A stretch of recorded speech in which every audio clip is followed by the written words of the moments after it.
Kenapa kita harus beragama? Kita mau mengembalikan kita manusia menjadi manusia yang seutuhnya. Ketika agama udah nggak digunakan, ya jatuhnya begini, ya, menghewanisasi sisi-sisi kemanusiaan yang mulia. Allah memuliakan manusia dengan akalnya. Di saat engkau tidak berpegang pada agama, maka engkau akan menghewanisasi dirimu. Lihatlah apa yang dikatakan Allah Subhanahu wa Ta'ala. Dikatakan lahum qulubun la yafqahuna biha. Mereka memiliki hati, tapi mereka tidak mencerna. Walahum a'yunun la yubsiruna biha. Mereka memiliki mata, tapi mereka tidak bisa memandang. Walahum adanun la yasma'una biha. Mereka memiliki telinga, tapi mereka tidak mampu mendengarkannya. Perhatikan closing statementnya. Ulaika kal an'am. Mereka itu seperti hewan. Balhum adall. Bahkan mereka lebih sesat daripada hewan. Ketika hewan dia merasa hina dengan kehewanannya, itu memang karena kodratnya. Tapi ketika manusia berpura-pura menjadi hewan dan dia menjadikan bangga karena dia sudah menjadi hewan, disitulah ia merasa hina dengan sehina-hina. Kambing pun tahu mana yang harus dia gauli. Jantan akan menggauli betina. Tapi lihatlah ketika manusia sudah jauh dari Allah, maka mereka balhum adall, lebih sesat daripada hewan. Buat teman-teman, para netizen yang jijik melihat video ini, silakan tulis di kolom komentar ya. Ini pendapatku, bagaimana pendapat kalian? Tentang bahwa ini larangan ini tolong tinggalkan, kan gitu kan? Jadi kalimatnya wattaqullah, dan bertakwalah kamu kepada Allah. Artinya apa? Barusan ini konteksnya larangan nggak? Larangan, berarti larangan ini tinggalkan, jangan kamu buat. Jangan kamu buat larangan ini. Karena takwa itu artinya adalah menjalankan perintah, meninggalkan larangan. Nah, ini di atas ini larangan nggak? Larangan. Kalau larangan berarti wattaqullah, artinya adalah bertakwalah kamu kepada Allah dengan bentuk tidak mengerjakan atau melanggar apa yang dilarang oleh Allah barusan. Kalau isinya adalah perintah-perintah, lalu ujungnya wattaqullah, bertakwalah kamu kepada Allah, maksudnya adalah jalankan perintah ini. Karena arti takwa itu adalah menjalankan perintah, meninggalkan larangan.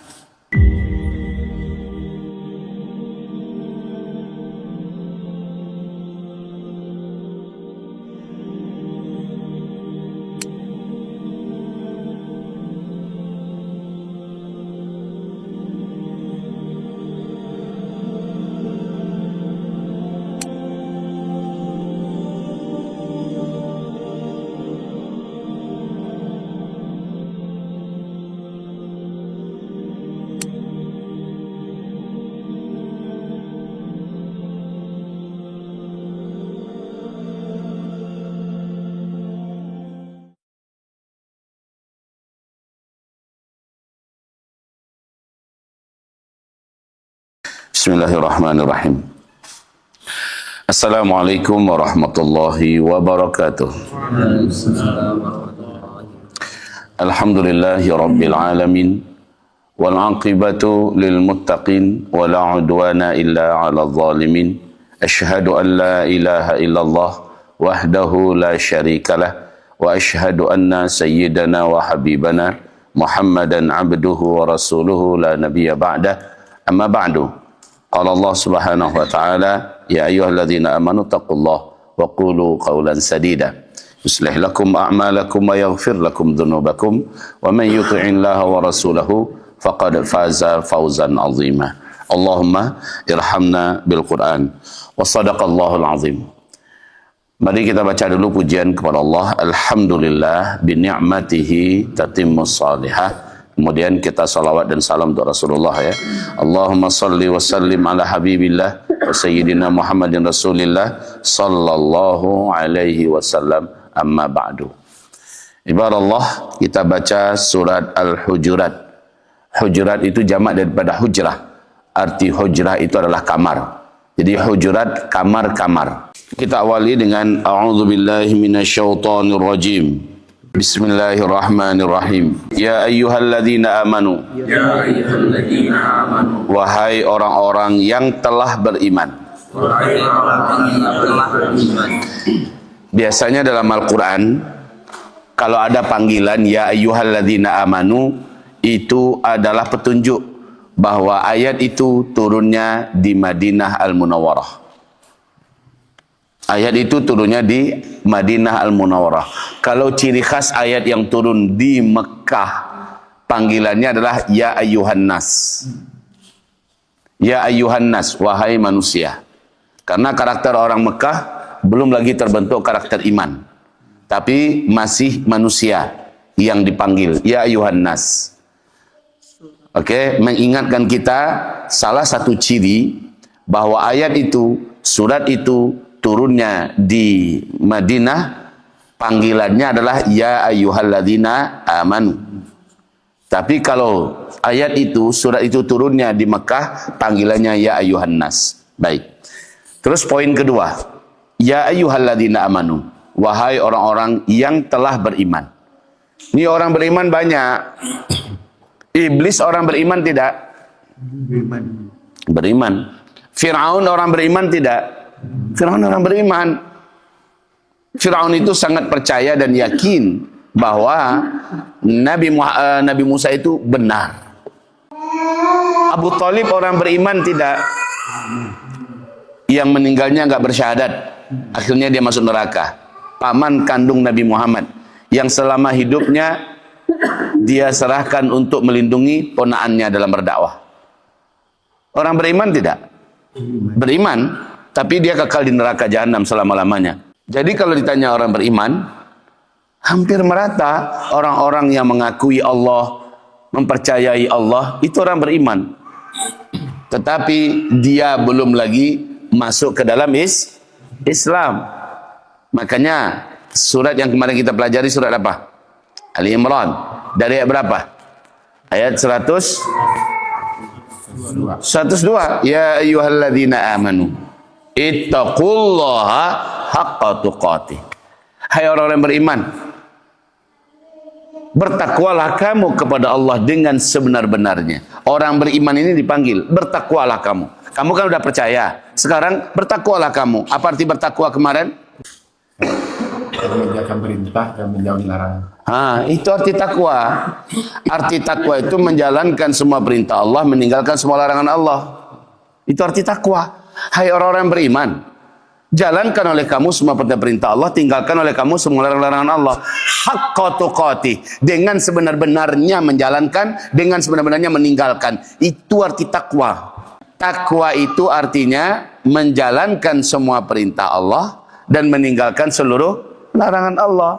Jadi orang beriman itu kalau hanya sekedar beriman saja dalam artian yakin dan percaya, maka dia belum bisa menjadi ahli surga. Belum sampai dia menjadi orang Islam yang bertakwa. Ya, diulangi. Orang beriman dengan hanya sekedar yakin dan percaya kepada Allah, dia belum bisa dikatakan ahli surga. Sampai dia menjadi orang beriman yang Islam lagi bertakwa. Gitu. Kenapa di dalam neraka banyak orang Islam masuk neraka? Banyak orang beriman. Bukan dianya nggak beriman. Beriman. Bukannya dia nggak Islam. Islam, tapi dia tidak bertakwa. Pezina dalam neraka. Peminum minuman keras dalam neraka. Pemabuk dalam neraka. Pemakan korupsi ya dalam neraka. Orang-orang yang aniaya berbuat zalim dalam neraka. Orang-orang yang memusuhi dakwah, menyerang ahli dakwah, ya, menjadikan sulit orang untuk beribadah di masjid dalam neraka. Kenapa orang-orang munafik dalam neraka padahal dia orang beriman? Kenapa orang-orang fasik dalam neraka padahal dia orang beriman? Jawabannya karena dia tidak bertakwa. Ya ayyuhalladzina amanu, tadi kami mengupas bahwa iman saja tidak cukup, ya, harus ada setelahnya amalan. Nah, ini ayat ini setelahnya tuntutan untuk meninggalkan larangan. Jadi amalannya adalah tinggalkan larangan. Coba lihat ini. Ya ayyuhalladzina amanu, la itu adalah larangan. Sekali lagi, orang beriman dituntut untuk bertakwa. Arti takwa apa? Mengerjakan perintah, meninggalkan larangan. Ini perintah atau larangan berikut ini? Larangan. Ya ayyuhalladzina amanu, la. Hai orang-orang beriman, jangan. Dah. Berarti Seruan Allah untuk mengatakan jangan itu adalah seruan untuk bertakwa. Nyambung dengan Ali Imran 102 kemarin kita bahas. Wahai orang yang beriman, jangan. Apa yang dijangankan di sini? Yang dijangankan adalah tuqaddimu. Jangan kamu mengedepankan. Apa yang dikedepankan? Pendapat kamu, ide kamu, isi otak kamu, pendapat nenek mama kamu, pendapat kedua orang tua kamu, pendapat pemimpin-pemimpin kamu. Jangan kamu mengedepankan, mendahulukan baina yadayillah, di antara kedua tangan Allah. Maksud dua tangan itu jangan kita khayalkan Allah punya dua tangan. Ya, maksud di sini baina yadayi. Kalau ada baina yadayi tadi saya menerjemahkan secara harfiah, secara huruf, secara letterlek. Tapi kalau dalam Al-Qur'an, dalam hadis, dalam bahasa Arab, kalau ketemu baina yadayi artinya di hadapan. Itu artinya. Kalau baina yadayi kan berarti di hadapan. Di antara kedua tangan artinya di hadapan. Berarti ya ayyuhalladzina amanu, wahai orang-orang yang telah beriman, la tuqaddimu, jangan kamu mengedepankan baina yadillah, di hadapan Allah. Apa yang di hadapan Allah? Al-Qur'an. Jangan kamu mengedepankan pendapat kamu dari pendapat Allah. Jangan kamu mengedepankan isi otak kamu, ide pemimpin kamu, ide ustadz kamu, ide nenek mama kamu, ide datuk-datuk kamu, ide para penguasa-penguasa kamu di atas kata-kata Allah. Itu maksudnya. Itu yang dimaksud dengan la tuqaddimu baina yadayillah. Apa yang dimaksud dengan la tuqaddimu baina yadayillah? Tidak boleh mengedepankan apapun ide, apapun pendapat, apapun pemikiran, apapun juga. La tuqaddimu baina yadayillah. Jangan kamu mengedepankan ya pendapat, ide, akal, usulan, ilmu apa saja di hadapan kata-kata Allah. Kalau sudah ada kata Allah, singkirkan semua pendapat. Kalau sudah ada firman Allah, singkirkan semua ide. Buang jauh-jauh. Di depan itu harus Allah. La tuqaddimu baina yadayillah. Kalau sudah ada qala Allahu, Allah Subhanahu wa taala berfirman, stop kata-katamu, stop kata-kata nenek mama. Kau kan kecil Allah. Ini kan hanya kata-kata Allah. Ini hanya berlaku di Arab. Orang ini mimpi dia untuk bisa merasakan surga walau hanya 1 detik. Berani dia berkata, ini kan kata Allah. Kalau kata saya begini, ini ayat ini cocoknya cuma di Arab. Kalau di Indonesia nggak kayak gitu. Kita orang Timur, kita orang Melayu. Yang ada di Melayu ini orang adat. Kita ini orang adat. Maka dia kedepankan adat di atas kata Allah. Maka 1 detik pun dia mimpi untuk bisa dalam surga. Jangankan masuk surga, angin surga pun haram dia bisa merasakannya. Padahal angin surga itu bisa tercium baunya dari jarak 500 tahun perjalanan. Tapi haram dia bisa merasakannya. Siapa itu? Orang Islam. Yang mungkin saja Pak Haji, bisa jadi Bu Hajah. Tapi kalau Allah Subhanahu wa taala berfirman, lalu dia mengedepankan, enggak, menurut adat kita begini. Maka demi Allah, 1 detik pun orang ini haram merasakan surga Allah. La tuqaddimu baina yadayillah. Jangan kamu mengedepankan. Janganlah kamu mengedepankan ya, tuqaddimu dari taqaddama. Jadi kalau bahasa Arab begini Pak Nov. Kalau bahasa Arab kita ada orang-orang di belakang. Taqaddamu artinya majulah kamu. Ya, di depanlah kamu. Itu artinya taqaddamu. Ya, ini tuqaddimu. Jangan kamu mengedepankan pendapat makhluk. Sudah dengarkan qala Allahu, Allah berfirman, langsung kita sami'na. Langsung kita lemes. Sudah begitu kata Allah ya. Iya, khalas saya ikut. Jangan kamu dahulukan pendapat, kata-kata, ilmu makhluk siapapun. Lah. Abu Ayyub Al-Ansari, semoga Allah meridhoinya. Beliau ini baru saja selesai akad nikah dan sedang walimatul ursh. Kalau bahasa kitanya walimatul ursh ini adalah basandiang. Ya, baru saja mengadakan resepsi. Orang tamu pada berdatangan. Tiba-tiba seorang ibu-ibu tua menyapa mereka berdua. Kalian berdua kenapa menikah? Kenapa ibu? Kalian berdua saudara sepersusuan. Saya yang menyusukan kalian berdua sewaktu kalian masih bayi dulu.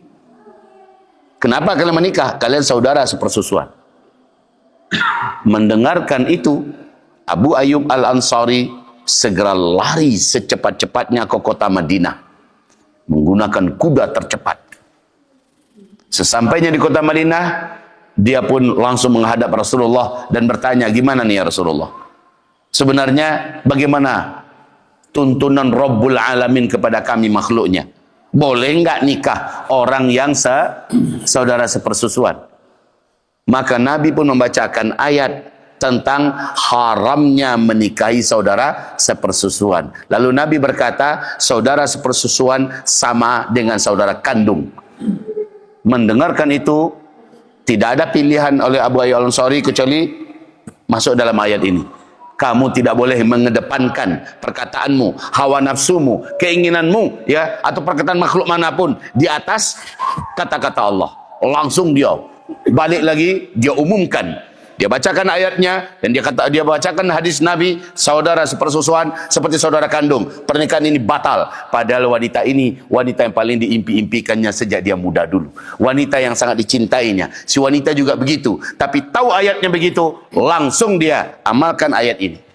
Dia langsung menunjukkan ketakwaannya. Ketakwaan itu meninggalkanlah larangan. Itu yang takwa. Ya ayyuhalladzina amanu la tuqaddimu baina yadillah. Hai orang-orang beriman, jangan kamu mengedepankan. Ya, sekali lagi, kalau ada ide, pendapat, kemauan pribadi kita sementara ada ayat Allah yang tidak seperti itu, langsung campakkan. Apapun ide, pendapat, kemauan pribadi atau kata-kata makhluk lainnya, langsung singkirkan, kedepankan Allah. Faham sampai di sini? Lanjut.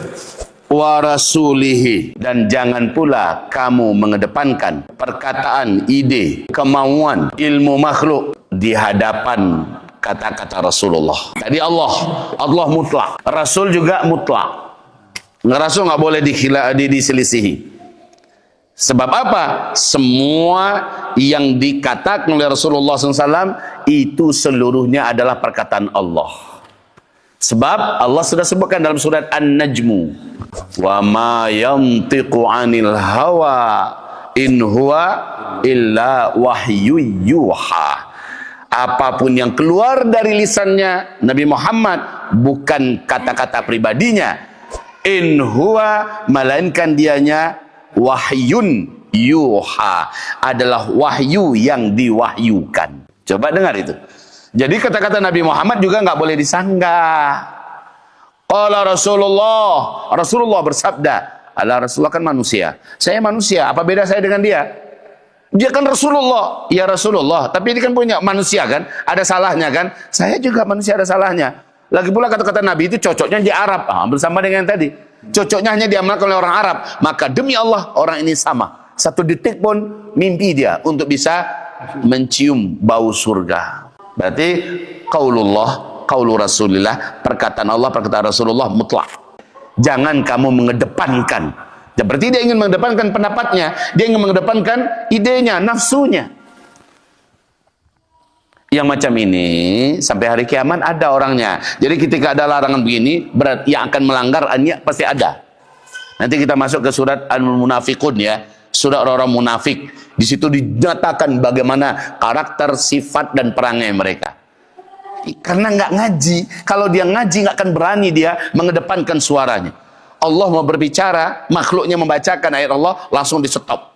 Kalau dia orang ngaji, kalau dia orang yang tunduk kepada Allah, rindu dan rakus dengan surga Allah, tak akan berani dia menyela ketika Allah ingin bicara.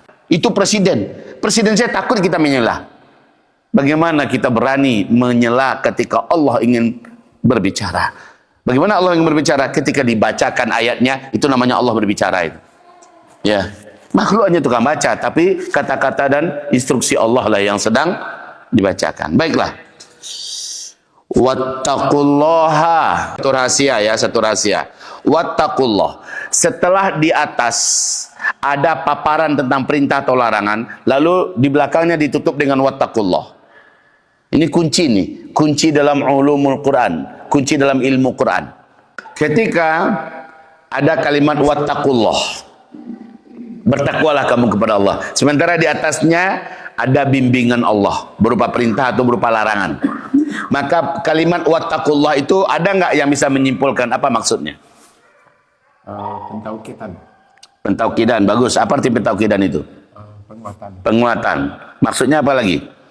Penguatan tentang apa? Tentang bahwa ini larangan ini tolong tinggalkan. Kan gitu kan? Jadi kalimatnya wattaqullah, dan bertakwalah kamu kepada Allah. Artinya apa? Barusan ini konteksnya larangan enggak? Larangan. Berarti larangan ini tinggalkan. Jangan kamu buat. Jangan kamu buat larangan ini. Karena takwa itu artinya adalah menjalankan perintah, meninggalkan larangan. Nah, ini di atas ini larangan enggak? Larangan. Kalau larangan berarti wattaqullah artinya adalah bertakwalah kamu kepada Allah dengan bentuk tidak mengerjakan atau melanggar apa yang dilarang oleh Allah barusan. Kalau isinya adalah perintah-perintah, lalu ujungnya wattaqullah, bertakwalah kamu kepada Allah, maksudnya adalah jalankan perintah ini. Karena arti takwa itu adalah menjalankan perintah, meninggalkan larangan. Wattaqullah, penutupan ayatnya, innallaha, baca, sesungguhnya Allah itu Sami'un alim, maha mendengar lagi maha mengetahui. Iya, maha mendengar. Allah dengar tuh siapa yang ingin mengedepankan kata-katanya, siapa yang ingin mengedepankan kata Nini Mama, kata Profesor Anu, kata filosof Anu, berkata Aristoteles, berkata Sokrates, berkata Plato, berkata dia lebih mengedepankan. Allah dengar itu siapa yang ngomong itu. Ya, Allah dengar siapa yang berkata ini orang Minang, kita ini orang Minang, kita ini hidup di Minang, maka adat kita yang lebih didulukan. Allah dengar itu. Alimun, Allah maha tahu siapa orangnya. Nanti saya nggak bicara ya, kamu yang di depan, kamu yang bicara. Tapi dia yang kingmakernya di belakang. Dia yang mengatur. Kamu mengatakan ini ya, kalau kamu katakan ini ya, yang intinya adalah dalam rangka melanggar ayat ini. Jangan sampai ada kata-kata Allah, jangan sampai ada kata-kata Rasulullah yang dipakai. Pokoknya dalam majelis kita, kamu tugasnya nyampaikan ini, kamu yang ini, kamu bantah nanti, kamu katakan ini. Alimun, Allah tahu siapa itu orang-orangnya, kingmakernya. Jadi yang berusaha siapa Bu ya? Kingmaker itu dan para pelakunya dan orang yang mengganggu, orang yang setuju. Itu masuk dalam kategori pelanggar ayat surah Al-Hujurat ayat 1. Saya kan nggak ikut Bu ya, saya kan hanya dengar aja. Tapi kamu manggut-manggut nggak? Iya, berarti kamu masuk salah seorangnya. Kamu masuk salah seorangnya. Hanya nganggu aja.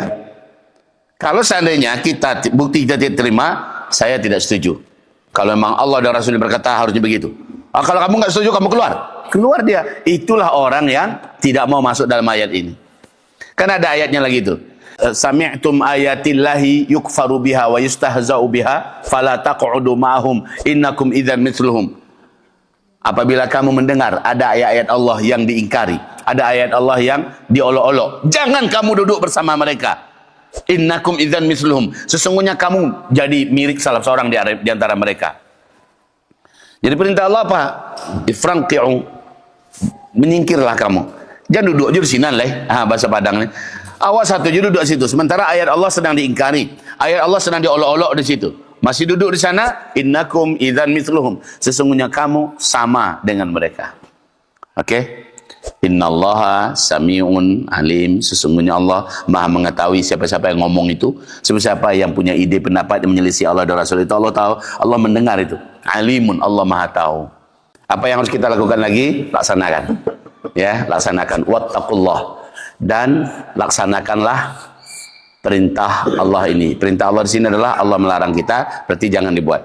Barakallahu fikum. Kita tutup dengan doa kafaratul majlis. Astaghfirullah. Astaghfirullah, astaghfirullah. Subhanakallahumma bihamdika asyhadu an la ilaha illa anta astaghfiruka wa atubu ilaik. Wabillahi taufiq wal hidayah. Wassalamualaikum warahmatullahi wabarakatuh.